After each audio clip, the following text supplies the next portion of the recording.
जब डेथ होता है तो ये प्रेत योनि में ही चला जाता है, उसके लिए अलग से कर्मकांड करना पड़ता है उनको शांत करने के लिए, एटसेट्रा एटसेट्रा।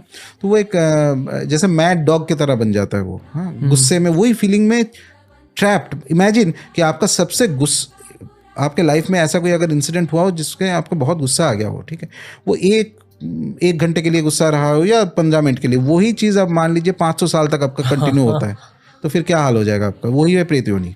और it could be anything, it could be lust also. कोई एक व्यक्ति for just like that saying कि बहुत ज़्यादा लस्टफुल है, वैसे प्रोमिस्कस लाइफ लीड किया है, तो मृत्यु के बाद भी उसको वही डिज़ायर चल रहा है, but he doesn't have a body.